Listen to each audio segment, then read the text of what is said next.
Bonjour, je suis Julien Montambeau, président de l'association Kerwan de Thoix et papa du petit Kerwan, 5 ans, victime d'un double AVC le jour de sa naissance, sans cause connue malheureusement. Donc là, je vous parle aujourd'hui de l'AVC pédiatrique, qui est le même que l'AVC de l'adulte, mais malheureusement plus méconnu car plus rare. Malgré tout, il faut savoir qu'en France, entre 500 et 1000 enfants de 0 à 16 ans sont victimes chaque année d'un AVC. Mon fils, Kerwan, a été victime d'un double AVC, un AVC dit ischémique, c'est-à-dire un phénomène de bouchon qui va boucher un vaisseau au niveau du cerveau et empêcher le sang de circuler, créant des lésions cérébrales, qui a créé, et un deuxième AVC ischémique qui a lui-même créé un AVC hémorragique, c'est-à-dire le vaisseau éclate comme un mécanisme d'anévrisme, par exemple, et du sang se répand, empêchant le cerveau d'être correctement irrigué. Les séquelles de l'AVC de l'enfant sont les mêmes que l'adulte.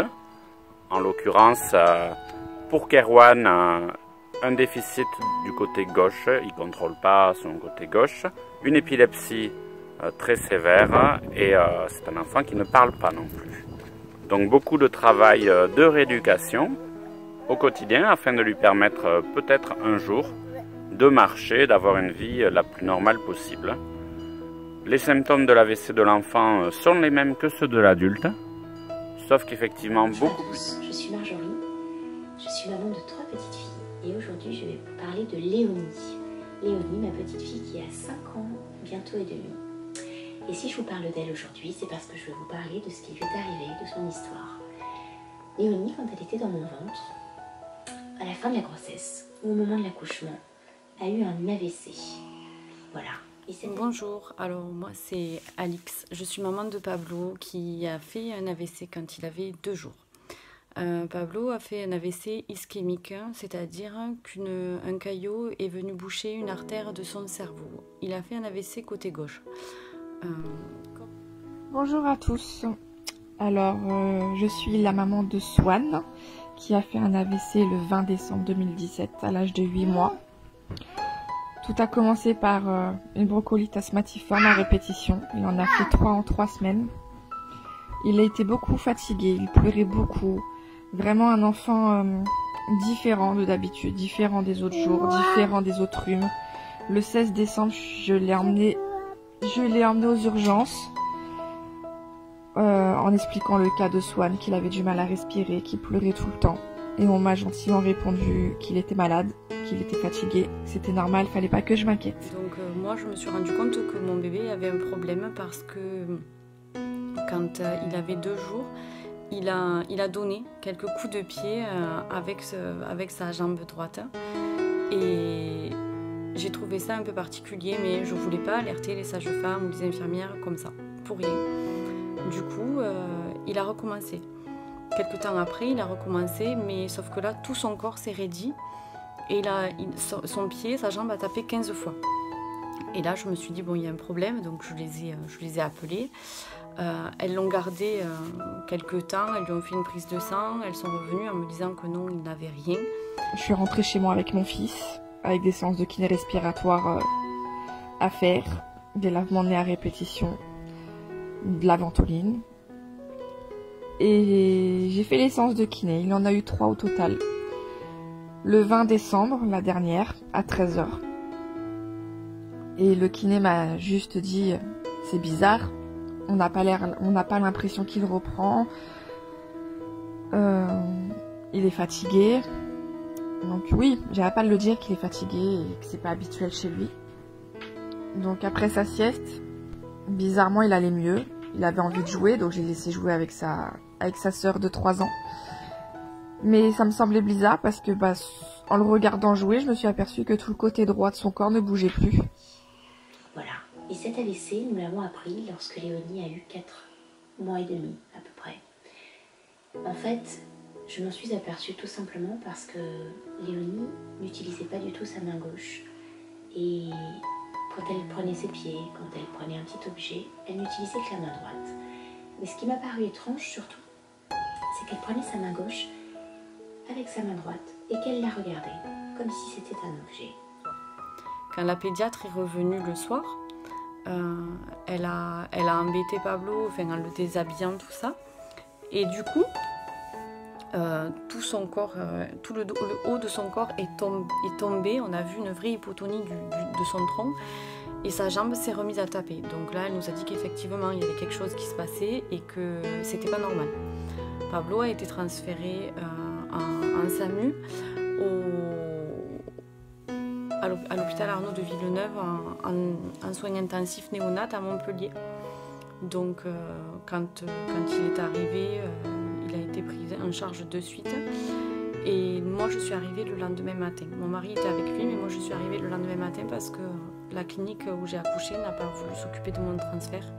Il a fallu que j'attende de voir mon gynécologue pour me faire sortir toute seule et signer ma décharge. Je décide de le filmer, d'envoyer la vidéo à mon mari qui était au travail. Et de là, il m'appelle et il me dit non, faut emmener Swan aux urgences, c'est pas normal, il ne bouge pas le côté droit. Donc je commençais à le stimuler un petit peu, à regarder voir comment ça se passe. Moi, bêtement, je me suis dit bon, il a une kiné à 13h30, il a peut-être tout simplement un nerf bloqué. Et puis bah là, il fait un sourire un peu de travers, tout le côté droit affaissé.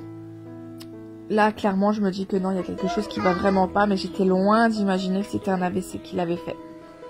Tout de suite, nous avons essayé de lui donner des objets, de la stimuler. Sa main bougeait, mais la commande n'était pas là. C'est comme si elle ne savait pas d'elle-même se dire « je prends cet objet ». Alors, j'en ai parlé au pédiatre et très vite, nous avons eu un rendez-vous avec un neurologue. Ce neurologue nous a parlé de l'hémiparésie, mais j'avais déjà trouvé des informations sur Internet et j'étais persuadée que Léonie avait forcément eu un AVC pour en arriver là. Donc je l'emmène aux urgences avec une voisine à cette époque-là. Je l'emmène aux urgences, arrivé là-bas, je leur explique les symptômes de Swan. Bizarrement, je n'ai pas attendu comme les autres fois où je l'ai emmené aux urgences, on m'a pris tout de suite. Et là, les paroles qui font mal, les infirmières qui jugent, mais pourquoi vous l'avez pas emmené au plus vite, enfin, on est loin d'imaginer que c'était si grave. Pour moi, c'était juste quelque chose de banal. Il était fatigué, il a eu une séance de kiné respiratoire assez violente en début d'après-midi.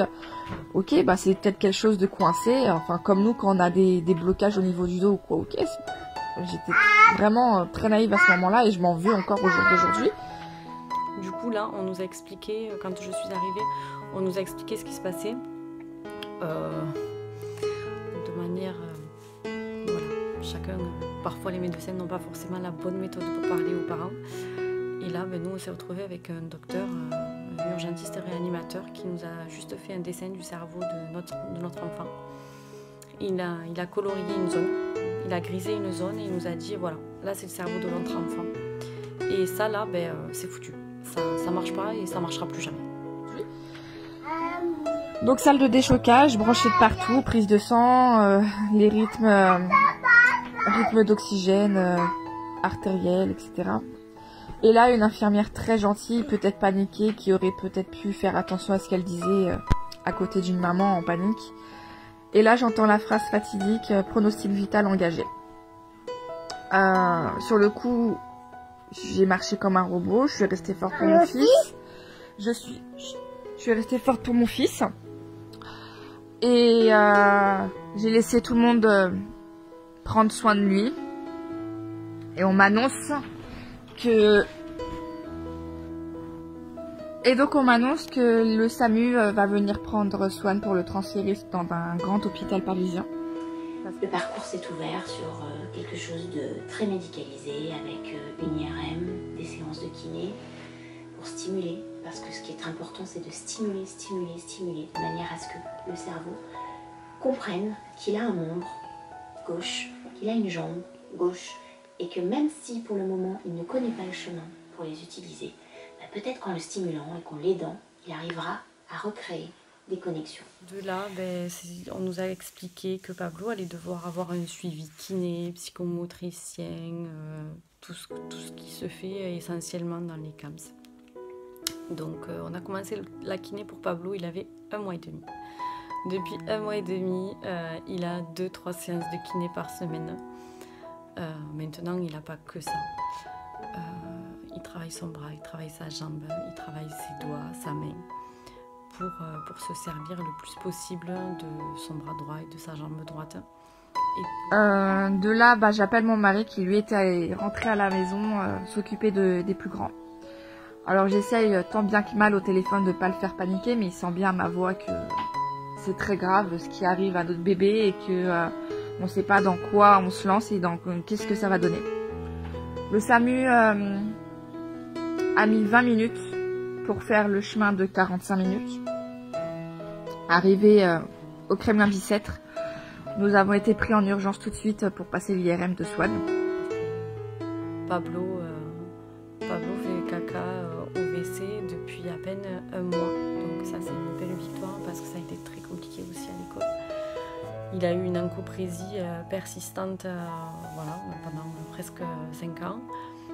On en est sorti, on y est arrivé et on est content pour lui, surtout pour lui parce que c'était très gênant de continuer à faire caca dans sa couche et de se cacher chez lui. Donc après sa sieste, bizarrement il allait mieux, il avait envie de jouer donc j'ai laissé jouer avec sa sœur de 3 ans. Mais ça me semblait bizarre parce que en le regardant jouer, je me suis aperçue que tout le côté droit de son corps ne bougeait plus. Je décide de le filmer et d'envoyer la vidéo à mon mari qui était au travail. Et de là, il m'appelle et il me dit non, faut emmener Swann aux urgences, c'est pas normal, il ne bouge pas le côté droit. Donc je commençais à le stimuler un petit peu, à regarder voir comment ça se passe. Moi, bêtement, je me suis dit bon, il a une kiné à 13h30, il a peut-être tout simplement un nerf bloqué. Et puis là, il fait un sourire un peu de travers, tout le côté droit affaissé. Là, clairement, je me dis que non, il y a quelque chose qui va vraiment pas, mais j'étais loin d'imaginer que c'était un AVC qu'il avait fait. Ensuite, Léonie est rentrée dans un CAMS, un centre d'action médico-sociale précoce. Elle y va 4 à 5 fois par semaine. Et dans ce centre, qu'est-ce que tu fais, Léonie? De la kiné? La kiné avec Christian. Tu fais de la piscine avec ton groupe, où il y a des garçons et des filles. Qu'est-ce que tu fais d'autre, Cans? Tu vois Catherine, l'ergothérapeute. Alors avec Catherine, tu fais du dessin. Et puis, nous avons aussi des rendez-vous en dehors de la maison. On va voir un orthoptiste, parce que Léonie a été touchée sur le côté gauche, et qu'elle a été touchée également au niveau de l'œil, puisque son champ visuel est altéré. Donc, elle ne voit pas bien avec l'œil gauche, c'est comme si elle avait une main qui l'empêchait de voir sur toute cette partie-là. Ensuite, au niveau de sa prise en charge générale, il a une séance de psychomotricité par semaine, parce qu'il faut vraiment travailler sa motricité fine et il y a trop de différence entre sa main droite et sa main gauche.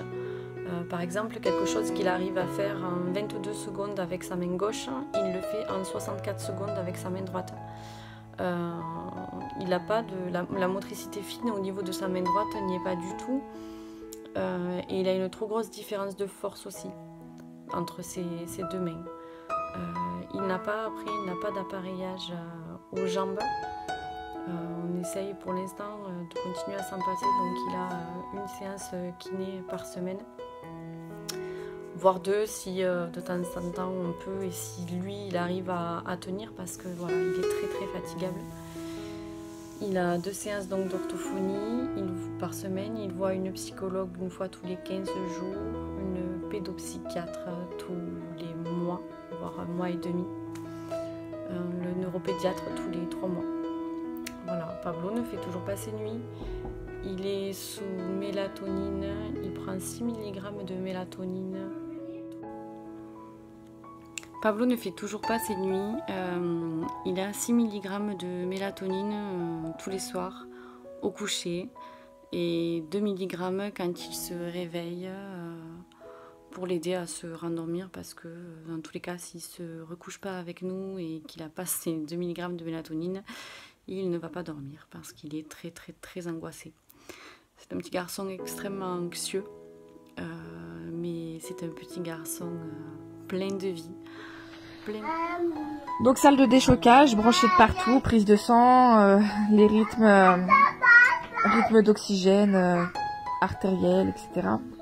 Et là, une infirmière très gentille, peut-être paniquée, qui aurait peut-être pu faire attention à ce qu'elle disait à côté d'une maman en panique, Et là, j'entends la phrase fatidique, pronostic vital engagé. Sur le coup, j'ai marché comme un robot, je suis restée forte pour mon fils. Je suis restée forte pour mon fils. Et j'ai laissé tout le monde prendre soin de lui. Et on m'annonce que...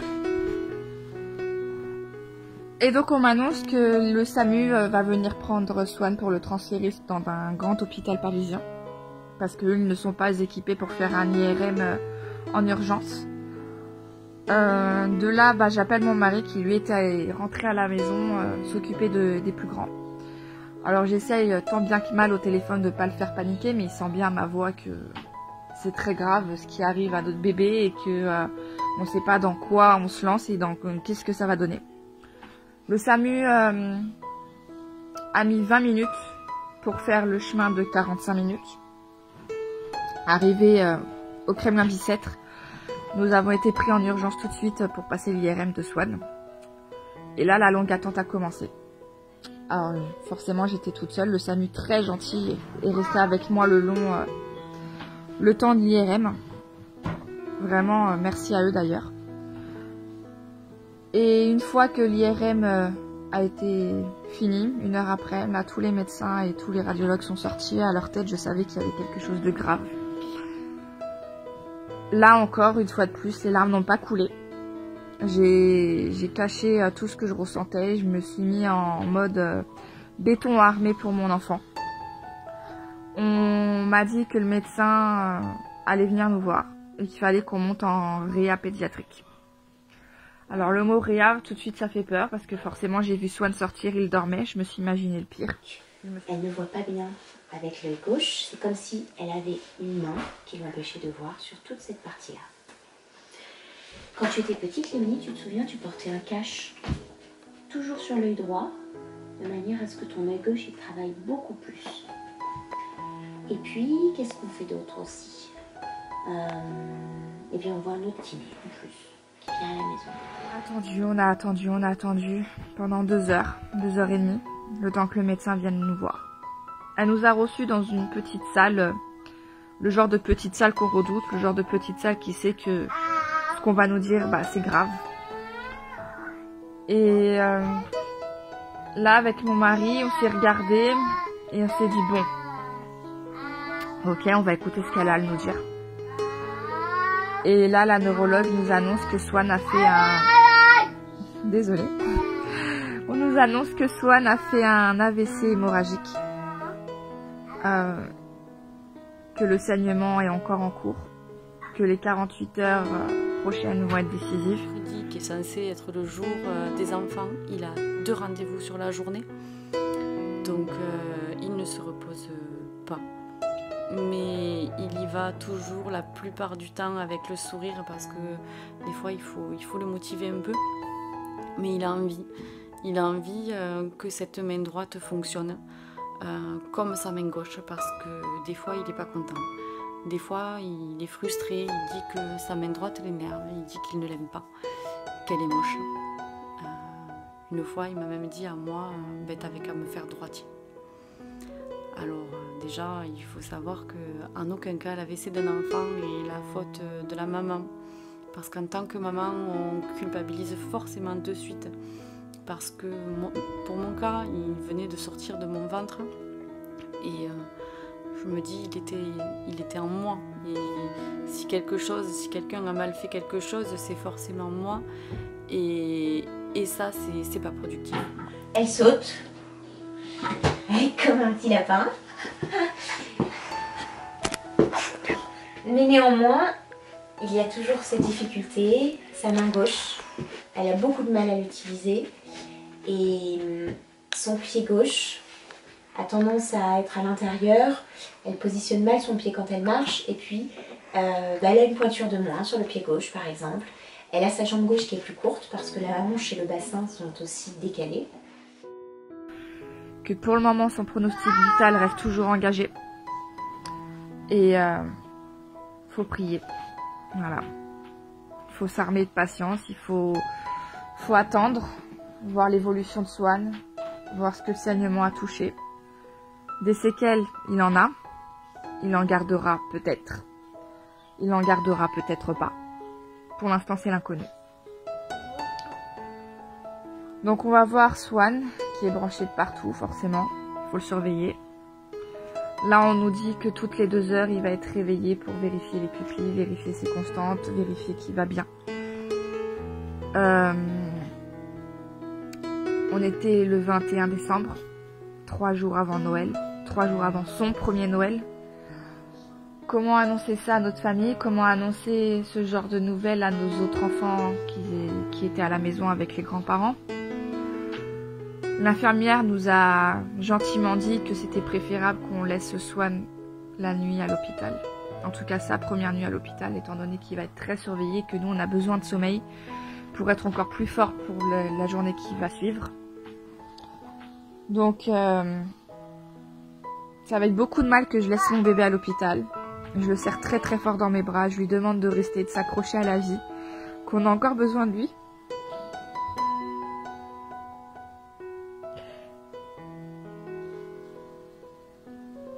Et je le laisse dans les mains de l'infirmière. On rentre à la maison. Il est fort parce qu'ils ont envie de faire comme les autres. Et c'est ce qui leur donne la force. L'envie d'être comme les autres, ça leur donne la force pour assumer toute cette rééducation qui est quand même très très très très longue et qui est très très fatigante. Alors voilà, moi je veux juste vous dire, croyez en vos enfants, surtout croyez en vos enfants. Et si vous sentez que eux peuvent le faire, ben c'est qu'ils peuvent le faire. Parce que les médecins savent certaines choses, mais nous les mamans, les papas, on connaît nos enfants mieux que personne et on sait jusqu'où ils peuvent aller. Voilà, merci. Donc le lendemain, il a passé un scanner pour s'assurer que le saignement était contrôlé ou arrêté. Il a fallu qu'il reste à jeun. Alors lui qui était très très gourmand, forcément ça a été très dur. Et il a eu son scanner. On a attendu qu'il remonte. Là encore, une longue attente. Pas croyante du tout, hein, je vous assure que la religion et moi, ça fait 10. Bah bizarrement, c'est à ce moment de la vie que je me suis raccrochée à la religion. Et que j'ai prié tout ce que j'ai pu pour mon enfant. Et là, on nous annonce que le saignement s'est arrêté. Donc, énorme soulagement. Vraiment un soulagement énorme. Qu'il n'a pas touché... il a touché des parties motrices, mais pas la totalité. Donc, moi, je vois l'AVC comme la foudre. Moi, je me dis que ça a frappé chez nous et... comme la foudre quand elle frappe quelque part et qu'elle laisse des traces indélébiles, ben c'est pareil. Mais ça renforce. Nous, ça a renforcé notre famille.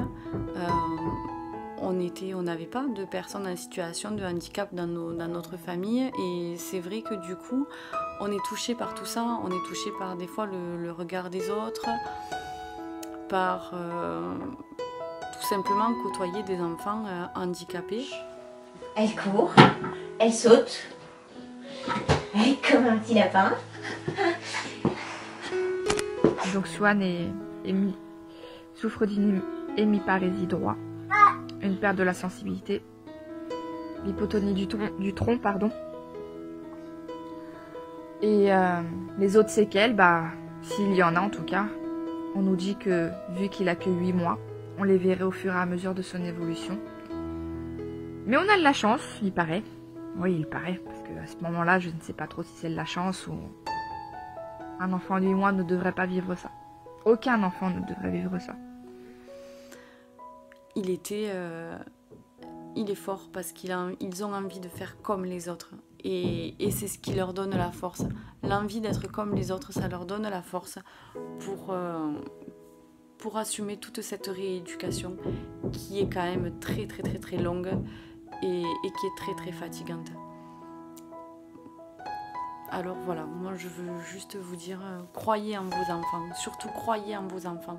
Et si vous sentez que eux peuvent le faire, ben, c'est qu'ils peuvent le faire. Parce que les médecins savent certaines choses, mais nous les mamans, les papas, on connaît nos enfants mieux que personne. Et on sait jusqu'où ils peuvent aller. Voilà, merci. On nous annonce que c'est un bébé, mais que les connexions de son cerveau, celles abîmées pourront se faire ailleurs. Que les séquelles pourront se résorber, on l'espère en tout cas. Je crois en mon fils et tous les jours je me bats avec lui pour qu'il progresse comme n'importe quel enfant. Moi je sais par exemple que Pablo, du haut de ses 5 ans, ne se moquera jamais d'un enfant en difficulté, parce qu'il sait ce que c'est que la difficulté. Mon grand garçon,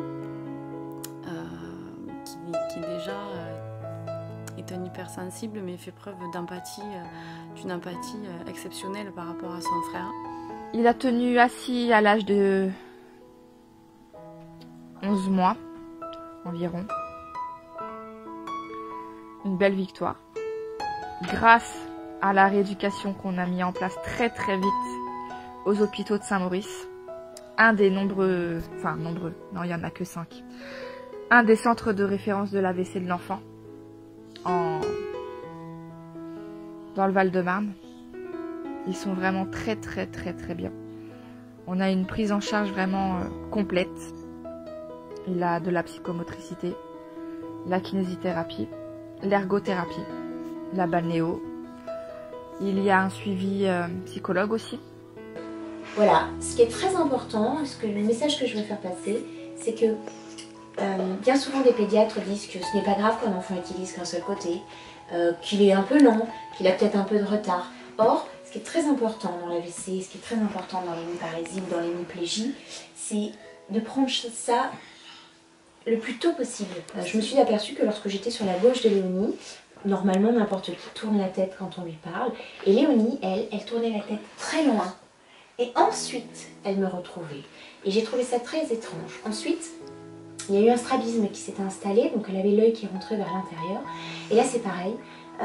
Nous sommes allés voir un ophtalmo. Et puis il y a l'école aussi sur place pour plus tard s'il y a besoin qu'ils soient encore là-bas. Vraiment un centre très complet, très à l'écoute, très compréhensif de nos besoins. Le planning de Swan a été fait de manière que notre vie familiale ne soit pas trop chamboulée. Bon, même si c'est le cas, hein, forcément. Mais comparé à d'autres parents qui vivent la même chose que nous, on a énormément de chance. Vraiment. Donc Swan a toutes ses rééducations 3 fois par semaine. Enfin 3 jours par semaine, il est en hôpital 2 jours. Il part le matin avec un taxi conventionné. Il rentre le soir. Et la journée, il évolue un peu comme un enfant qui est en crèche. Moi, avec les autres enfants, je compare ça avec une école. Hein. Il mange là-bas à la cantine. Il a ses copains, ses copines. Il évolue de mieux en mieux. Au début, ça a été dur. C'est pour ça qu'il y a eu un suivi psychologique, même pour lui, même dès son jeune âge. Parce que il était fermé, il ne souriait pas. Tout ça pour vous dire que l'AVC, c'est quelque chose qui est très mal connu. Les pédiatres, elle a vu 4 pédiatres, il n'y en a aucun qui nous a parlé de l'AVC. Aucun. L'AVC est très mal connu. Des sages-femmes, des auxiliaires de puériculture, des pédiatres et même de nombreux médecins généralistes à qui je parle de Léodie aujourd'hui sont surpris de savoir que l'AVC peut être pédiatrique in utero, c'est-à-dire arrivé pendant la grossesse ou au moment de l'accouchement. Et puis donc, petit à petit c'est ouvert, il nous a fait mentir. Maintenant c'est un petit garçon qui souffre hein, parce que forcément il a des douleurs. La nuit il est sous traitement. Il est sous la Roxil 6 gouttes par soir parce qu'il a des douleurs neuropathiques. Maintenant il progresse, il se tient debout avec appui, même si sa jambe a tendance à mal se positionner. Il tient debout. Il a une force, mais vraiment énorme, une volonté à toute épreuve. C'est un petit garçon tout sourire, qui charme tout le monde. Et pour l'instant, il évolue bien. Il a 18 mois, il marche pas encore. Non, pardon, excusez-moi. 17 mois exactement. 17 mois aujourd'hui. Je veux le faire grandir trop vite. Et non, donc il ne marche pas encore, mais je m'inquiète pas. Hein. Ma quatrième qui n'avait aucun problème à marcher à 20 mois, donc il a le temps. Voilà. Il part. Alors voilà, moi je veux juste vous dire, croyez en vos enfants, surtout croyez en vos enfants. Et si vous sentez que eux peuvent le faire, ben, c'est qu'ils peuvent le faire. Parce que les médecins savent certaines choses, mais nous les mamans, les papas, on connaît nos enfants mieux que personne. Et on sait jusqu'où ils peuvent aller. Voilà, merci. Alors je tiens une page Facebook. Ça s'appelle Prévention de l'AVC pédiatrique tous avec Swan. Je raconte l'évolution de Swan, je raconte son parcours, je raconte un peu tout ce qu'on peut ressentir. Je partage aussi la pétition d'une amie, Jessica, qui demande qu'il y ait une campagne de prévention pour l'AVC, dont l'AVC pédiatrique également. Parce qu'il y a plein de campagnes. Il y a des campagnes publicitaires pour le tabagisme, pour la sécurité routière, pour les plans canicules. Alors c'est très bien, hein. C'est très bien justement, et ça marche parce que les chiffres reculent, en tout cas. Et on aimerait que pour l'AVC ça soit pareil. Parce que quand j'en parle à mon entourage, quand je leur explique que Swan a fait un AVC, les gens sont choqués. Un AVC pédiatrique, un AVC sur un bébé, mais c'est impossible. Eh bien si, c'est possible. Et ça touche beaucoup d'enfants. Alors c'est entre 500 et 1000 cas par an, hein. C'est pas énorme. Mais c'est trop. C'est un monde, hein. Mais c'est important. Donc le lien est sur la page Facebook de Swan. Donc s'il vous plaît, faites circuler cette pétition. Il faut que le plus grand nombre soit touché. Le plus grand nombre la signe. Alors voilà. Je suis pas encore une association. J'y réfléchis grandement.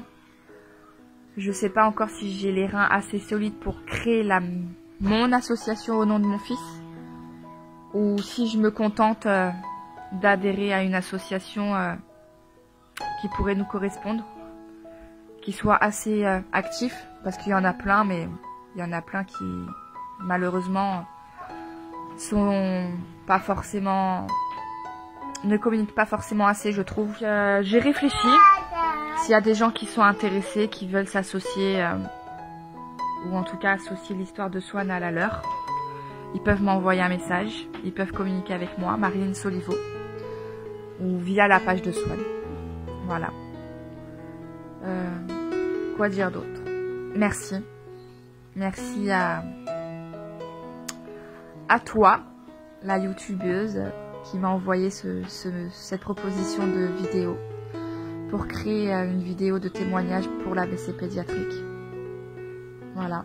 Merci à tous les gens qui nous soutiennent, merci à notre famille, merci à nos amis. Je serai jamais assez reconnaissante vis-à-vis d'eux, ils se reconnaîtront, j'ai pas besoin de citer les noms. Si je communique au jour d'aujourd'hui, c'est parce que je trouve que la cause est importante. L'AVC pédiatrique est méconnue et je me dois de la faire connaître. Et je pense que c'est le même combat pour les autres familles. Pour la maman de Léo, pour la maman de Kerwan, pour la maman d'Adam.